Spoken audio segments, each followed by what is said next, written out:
kulanti wanaagsan akhyaarta hawada naga dhageysanaysa ay ku soo dhawaada barnaamijkii duhurnimo ee wararka ciyaaraha waa 20ka bisha koowaad sanadka 2019 qodobada xiisaha leh aad barnaamijkeena ku maqli doontaa waxaa ka mid ah kooxda Arsenal oo xasuuqday Chelsea, Alexander Lacazette oo ka hadlay guushii ay xalay ka gaareen kooxda Chelsea,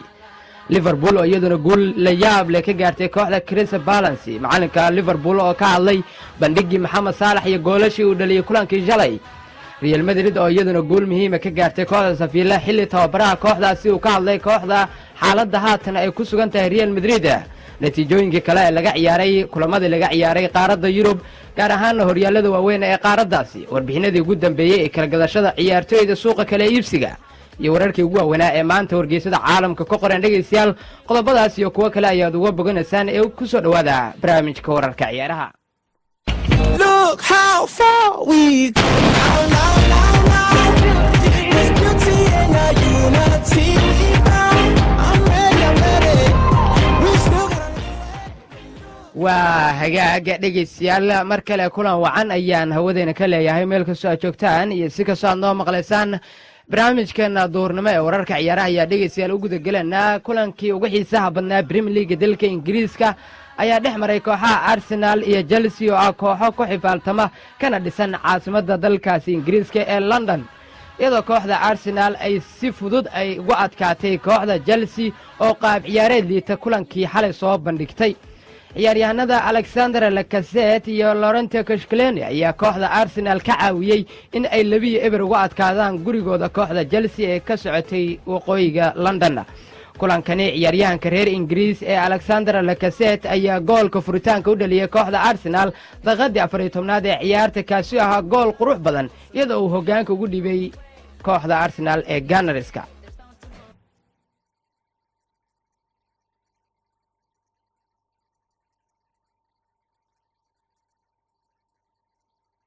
ويليان مرفوعة وخروج من هنالك عن طريق عزاد ويليان. بيرين تفوق، راحت إلى كازيت، قد تكون استلمها رجع لبيرين. لاكازيت وجول بابا جول في منتهى الروعة يا لاكازيت، ارقص وغني وسع. hagaaga dhegeystayaal kadib goolkaasi ciyaaryahanka Alexander Lacazette uu dhaliyay kooxda Arsenal ayaa la wareegtay maamulka kulanka iyadoo kooxda Chelsea ay soo bandhigtay qaab ciyaareed xun xataa ay awoodi weyday inay hal weerar ku qaado goolka kooxda Arsenal. kulankani ayaa mar kale ciyaaryahanka Koscielny gool madaxa u dhaliyay kooxda Arsenal daqiiqadii 39aad ee ciyaarta qaybtii lagaad, iyadoo kulankani ahaa dhamaadka qaybtii hore kulanka iyadoona uu 2-0 ciyaarta ka dhigay Koscielny kadibna xaaladdu ay ku sii ximaatay kooxda Chelsea iyo macallin Maurizio Sarri.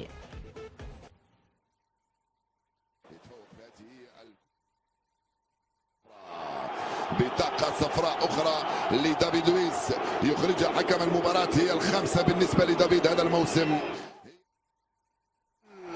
التمريرة من سقراطيس والكتف من كوشيلي وجول. هدف التعديل في غفلة من دفاع تشيلسي. يا سلام، الهدف الثاني عفوا، الهدف الأول لكوشيلي هذا الموسم. waa hagaaga dhegeystayaal 2-0 ayay kulanku ku soo dhamaaday oo kooxda Arsenal ay kaga guuleysatay dhigada kooxda Chelsea, iyadoona tababaraha kooxda Arsenal Unai Emery uu ka hadlay guushii xalay ay Chelsea ka gaareen iyo sidoo kale dhaawaca soo gaaray ciyaaryahanka Hector Bellerin kaas oo kulanka laga saaray qaybtii labaad ee kulanka oo dhaawac xun uu kulanka soo gaaray intuu ciyaariyay. sidoo kale ciyaaryahanka Alexander Lacazette ayaa isna ka hadlay guushii ay xalay ka gaareen kooxda Chelsea oo muhiimad gaar ah u lahayd kooxda Arsenal. waxaan ku hormarayaa dhanka Alexander Lacazette, weeraryahanka kooxda Arsenal ayaa sheegay in guushii xalay uu sabab u ahaa macalinka kooxda Arsenal ee Unai Emery, kaasoo ciyaaryahanadiisa sida uu ciyaaryahankani uu sheegayo kula soo dardaarmay tababarka ka hor kulankii xalay ee ay guusha ka gaareen kooxda Chelsea. dhanka kale kooxda tababaraha kooxda Arsenal Unai Emery ayaa isna ka hadlay oo walaac ka muujiyay dhaawaca hortale ee soo gaaray ciyaaryahanka Hector Bellerin, isagoo sheegay inuu yahay dhaawac xun balse uu rajeynayo inuu ciyaaryahankani uu ka soo kabanayo. dhaawaca soo gaaray Hector Bellerin oo ka mid ah daafacyada ugu fiican kooxda Arsenal ayaa caqabad ku noqon kara kooxda Arsenal dadaalka ay ugu jirto ka soo muuqashada afarta kooxood ee Ingiriiska u matalaya tartanka Champions League. من امام ويليان في القائمه، انطلق على الجهه اليمنى بيدرو يلعبها في العمق لايدن هازارد، استلمها داخل منطقه العمليات. ايدن هازارد ما زال عنده الكره ديالي كانتي كره في العمق. wahagaag dhegaystayaal kulamo kale oo xiiso badan ayaa iyaguna la ciyaaray horyaalka Premier League dalka Ingiriiska oo ay ka mid ahaayeen kulankii Liverpool iyo Crystal Palace oo ahaa kulan mucjiso ah iyadoo Liverpool ay si la yaab leh kaga adkaatay kooxda Crystal Palace iyadoo kulankani uu ahaa kulan xamaasadiisa watay. kooxda Crystal Palace ayaa kulankii xalay soo bandhigtay bandhig cajiib ah iyadoo ka yaabsatay kooxda hogaaminaysa Premier League dalka Ingiriiska ee Liverpool. ciyaaryahanka lagu magacaabo Townsend ayaa goolka furitaanka u dhaliyay kooxda Crystal Palace kaasoo naxdin ku noqday Liverpool iyo taageerayaashooda oo gurigooda Anfield ku ciyaarayay. balse ciyaaryahanka reer Masar ee Mohamed Salah ayaa berbereeyay ciyaarta daqiiqadii 46aad ee kulanka isagoona ciyaarta ka dhigay 1-1. ciyaaryahanka reer Brazil ee Roberto Firmino ayaa sidoo kale ciyaarta ka dhigay 2-1 oo kulanka u kala bedelay kooxda Crystal Palace. ciyaaryahanka lagu magacaabo James Tominikis ayaa isna goolka berberaha u dhaliyay kooxda Crest iyadoona ciyaarta uu noqotay ciyaar xiiso leh iyadoona ciyaaryahankani uu ciyaarta 2 gool madaxa ugu dhaliyay kooxda Crystal Palace. balse ciyaaryahanka reer Masar ee Mohamed Salah ayaa mar kale shabaqa soo taabtay daqiiqadii 75aad ee ciyaarta kaasoo ka dhigay 3-2 nafisna soo geliyay rajada ciyaarta ee taageerayaasha kooxda Liverpool iyadoona mar kale ciyaaryahanka Sadio Mane dhamaadka ciyaarta uu 4-2 ciyaarta ka dhigay kaasoo caawin ka helay ciyaaryahanka Andre Robertson. balse ciyaaryahanka Max Meyer ayaa goolka saddexaad u dhaliyay kooxda Crest iyadoona kulankani uu aakhirkii ku soo dhamaaday 4-3 oo ay guusha ku gaadhay kooxda Liverpool oo gurigeeda ku ciyaaraysay.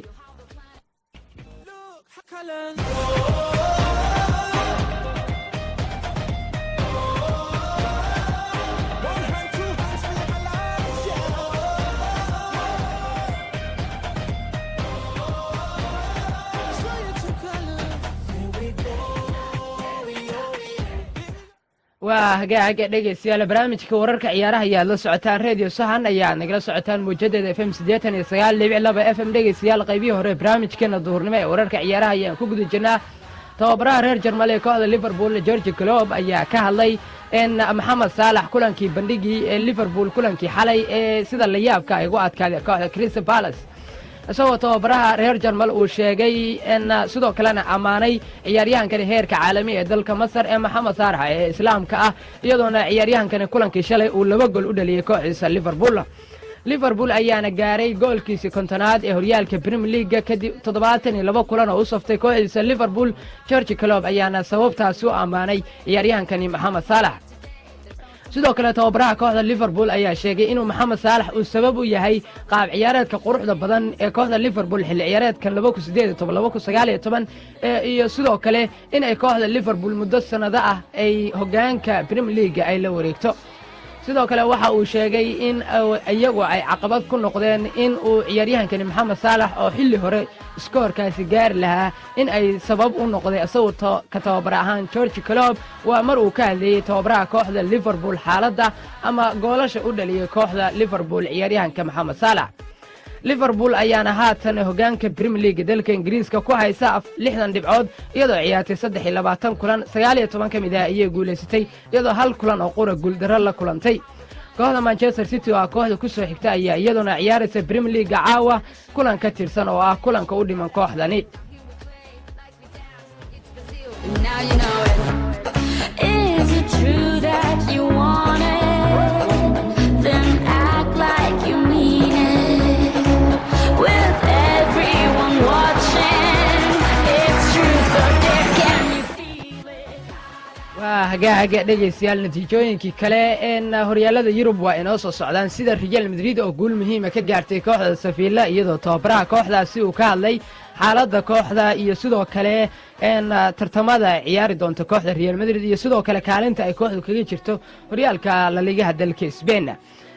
balse waxaan dib ugu laabanayaa dhanka kulankii Arsenal iyo Chelsea oo ahaa kulan aad u xiiso badan.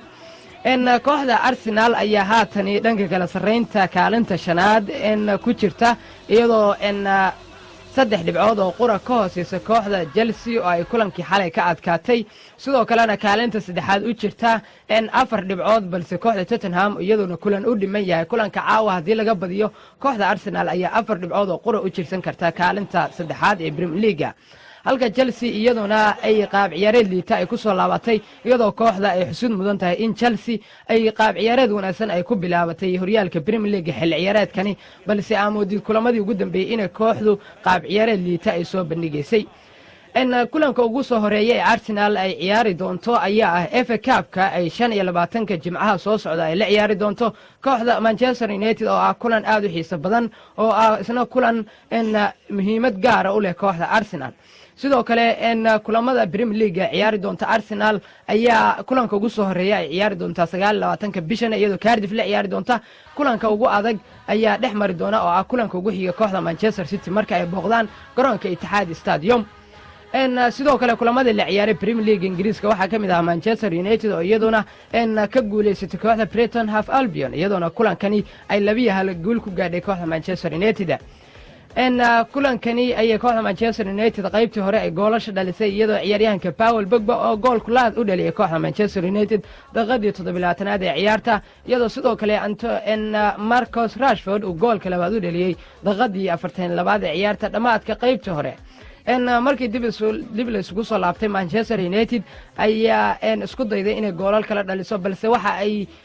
caqabad kala kulantay ciyaaryahanada kooxda Brighton iyadoo ciyaaryahanka Gross uu goolka qura u dhaliyay kooxda Brighton daqiiqadii 72-aad ee ciyaarta balse kooxda Brighton ayaa cadaadiska ku kordhisay kooxda Manchester United dhamaadka qaybtii dambe ee ciyaarta iyadoo raadinaysay kooxda Brighton goolka barbaraha inay ka dhaliso kooxda Manchester United balse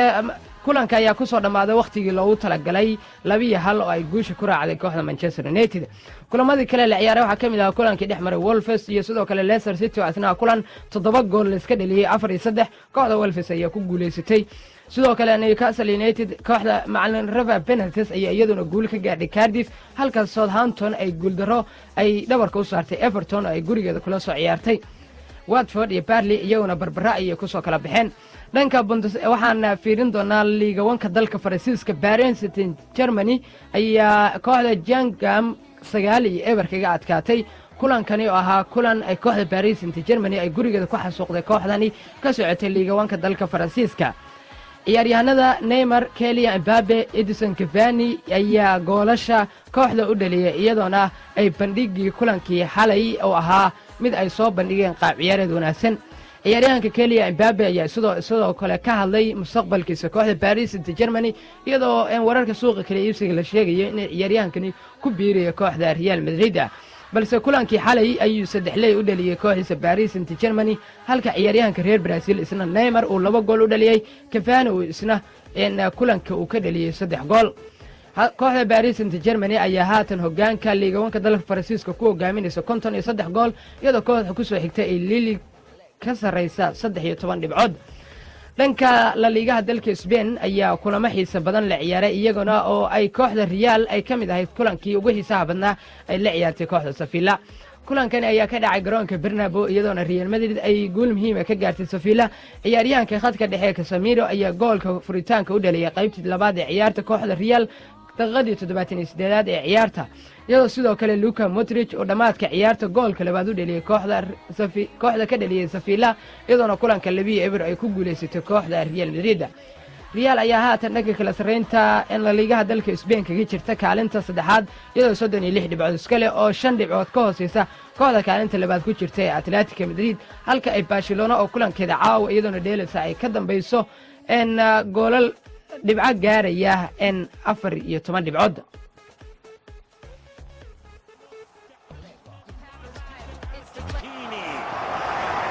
الإيطالي الأرجنتيني الذي يسجل الهدف الأول أعتقد أنه هدف مستحق لمصلحة أشبيليا أخيرا أشبيليا يترجم هذا التفوق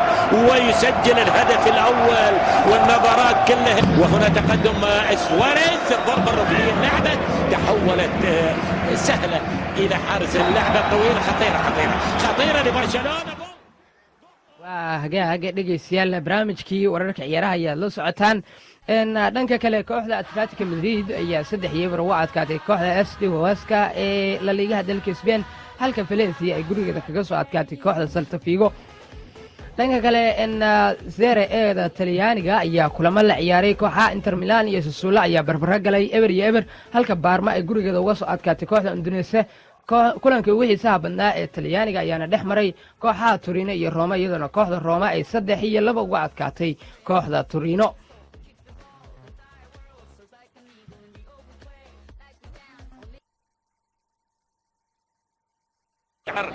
مدرب الفريق الضربة الركنية اللعبة عالية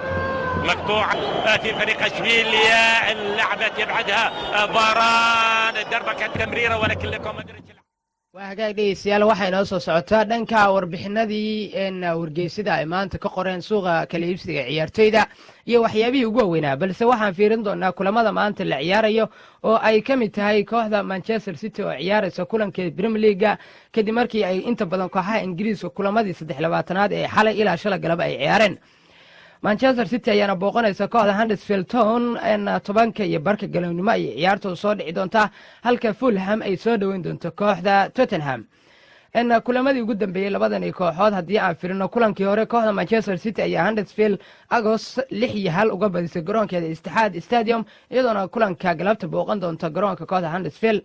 kulamadii ugu dambeeyay ee labada kooxood ciyaareen haddii aan fiirino kooxda Huddersfield kulankii ugu dambeeyay Premier League waxay barbaro la gashay kooxda Cardiff City oo ay gurigeeda kula ciyaaraysay inkastoo FA Cup ay guuldaro kala kulantay kooxda Bristol City. kulamadii ugu dambeeyay kooxda Huddersfield ay guuldaro la kulantay marka loo fiiriyo toddobadii kulan ee ugu dambeeyadoona kooxda qaab ciyaareed liita ku jirta. kooxda Huddersfield ayaana dhanka kala sareynta Premier League kaga jirta kaalinta 20aad oo ah kooxda ugu hooseysa ee Premier League iyadoo 22 kulan oo ciyaartay iska leedahay kooxdan 12 dhibcood sidoo kalena lagu leeyahay 24 gool. kooxdani 22kii kulan ee ciyaartay ayay waxay ka guuleysatay 2 kulan oo qura halka 15 kulan oo kamidana laga badiyay 22kaasi 2 kulan 5 kulan ay barbaro gashay. xidigaha kooxda Manchester City iyo macallin Pep Guardiola ayaa iyaguna doonaya in ay kulankani ay guul gaaraan sidii ay u soo yareeyaan dhanka farqiga dhibcaha ee kooxda Liverpool iyadoo kulankani uu macallin Pep Guardiola diiradda saarayo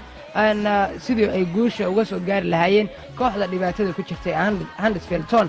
halka kooxda Tottenham iyaduna caawa halka saac fiidnimo ay booqan doonto kooxda Fulham iyaduna kamid ah kooxaha ku dhibtoonaya Premier League dalka Ingiriiska. Fulham ayaa iyaduna kamid ah kooxda labaad ee ugu hooseysa Premier League 22 kulan ee ciyaartay ayay 3 kulan oo qura ka badisay halka 14 kulan laga badiyay kooxdani. sidoo kale waxa lagu leeyahay 29 gool iyadoo kooxda 20 gool dhalisay halka 49 goolna laga dhaliyay waxayna muujinaysaa qaab ciyaareedka liita ee kooxdani Fulham iyadoona ugu cadcad kooxaha Premier League ama ugu laabanaya horyaalka heerka labaad ee Ingiriiska dalkaasi horyaalka laga ciyaaro. dhanka kale La Liga dalka Spain ayaa iyaguna kulamo la ciyaaraya iyadoo sidoo kale ay jiraan kulamo dhex mari doona tartanka Asian Cup oo ay ka mid yihiin Jordan iyo Vietnam halka Thailand ay la ciyaari doonto China Iran iyo Oman oo wada ciyaari doonaan kulamadaasi Asian Cup hadda intaas waa imaado. dhanka Serie A iyo iyaguna kulamo la ciyaaraya waxaana kamid ah kooxaha Lazio iyo Napoli ayaa ciyaaraya kulanka ugu xiisaha badan maanta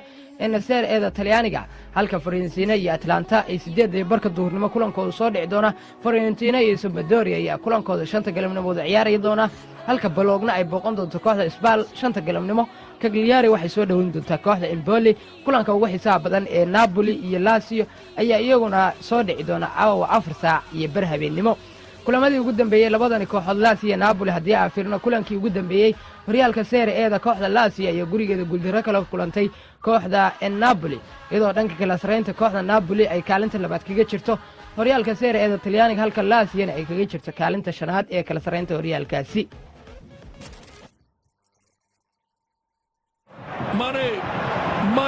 ماني صعب على محمد صلاح ماتيب كرة طويلة لروبرتسون يوسع هجومي 4-5-1 دفاعي للمدرب راي هاتسون. waa hagaag dhageystayaal wararka suuqa kala iibsiga waa u guda gali doonaa iyo waxyaabihii ugu waaweynaa ee maanta wararka suuqa kala iibsiga balse haatan waxaan fiirinayaa La Liga dalka Spain kulamada la ciyaarayo kulanka ugu soo horeeya ayaa dhex mari doona kooxaha Real Betis iyo sidoo kale Girona iyadoona kulankooda 8 duhurnimo uu soo dhici doono halka Villarreal ay soo dhaweyn doonto Atletico Club. kooxaha Levante iyo Real Valladolid ayaa iyaguna wada ciyaari doona caawa 2 saac iyo barfiidnimo, halka Barcelona ay caawa 4 saac 45 habeenimo ay la ciyaari doonto kooxda Leganeska. tababaraha kooxda Barcelona ee Valverde ayaa isna ka hadlay kulankani ay caawa ay soo dhaweyn doonaan kooxda Leganeska, isagoo tababarahani uu mar horeba shaxdiisa uu soo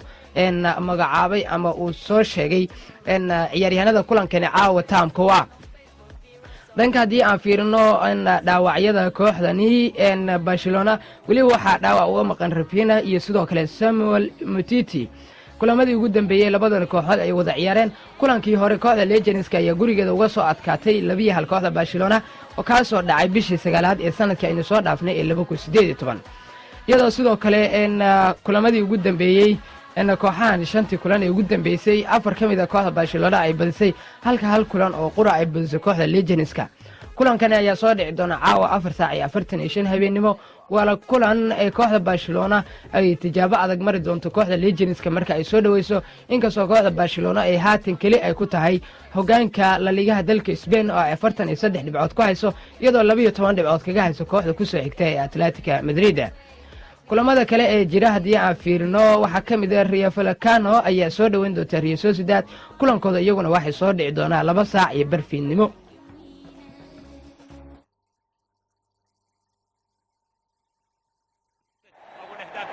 وصلت الى مودريتش، يتلاعب مودريتش، يتقدم مودريتش، يلعبها ولكن تستقر في الاخير عند حارس المرمى. حلوه حلوه حلوه التقدم والمرور الاول والتسليم الجميل، وكريم لا زال يبحث عن تسجيل الهدف الاول كما ذكر. اي نتيجه waa hagaaga dhageystayaal dhanka wararka suuqa kala iibsiga haddii aan fiirno warbixinadii ugu dambeeyay kooxaha Bayern Munich iyo Real Madrid ayaa isku haysta weeraryahanka kooxda Tottenham ee Harry Kane, iyadoo ciyaaryahan kale uu doonayo sida ay wararku sheegayaan inuu isaga tago kooxda Tottenham ee ka dhisan caasimadda Ingiriiska London. Bayern Munich ayaa doonaysa in Harry Kane ay la soo wareegto sida uu qorayo wargeyska Tom Pallon, iyadoo sidoo kale kooxda Tottenham ay difaac ugu jirto sida ay u ilaashan lahayd weeraryahankeeda Harry Kane oo qayb ka ah kooxda Tottenham inta badan ku hogaamiyo guulo kooxdaasi. dhanka kale kooxda Real Madrid oo iyadoona haysato dhibaato dhanka gool dhalin la'aanta ah ayaa iyadoona doonaysa inay Harry Kane la soo wareegto, iyadoo u aragto kooxda Real weeraryahanka kaliya ee ugu habboon dhanka kooxdaasi, iyadoo kooxdu sidoo kale Karim Benzema uu dhaawac uu soo gaaray kooxda Real Madrid oo ah weeraryahanka ay kooxdu ku tashanaysa kadib bixitaankii kooxda Cristiano Ronaldo. waxyaabihii kale maanta warbixinadii kale waxaa ka mid ahaa Mesut Ozil ayay kooxda Arsenal ay doonaysaa inay Bayern Munich iyadoo doonaysaa ka doonaysa ciyaaryahanka James Rodriguez, iyadoona Arsenal ay doonaysa in heshiiska James Rodriguez ay qayb uga dhigto Mesut Ozil oo doonaya isna inuu kooxda mas'uuliyiinta kooxda Arsenal ay doonayaan inay ciyaaryahankaasi iska diraan. kadib guushii xalay kooxda Real Madrid ay Sevilla tababaraha kooxdaasi Solari ayaa sheegay in Real Madrid u dagaalami doonto dhammaan tartamada Yurub ay kooxdu ka qayb gasho. dhageystayaal intaas ayaan ku soo gabagabeynayaa barnaamijka duhurnimo ee wararka ciyaaraha. waad ku mahadsantihiin la socoshada barnaamijkeena. intaa barnaamijka mid lamid ah ku kulmi doono, sidaas nabadgelyo. Hands up for your colors.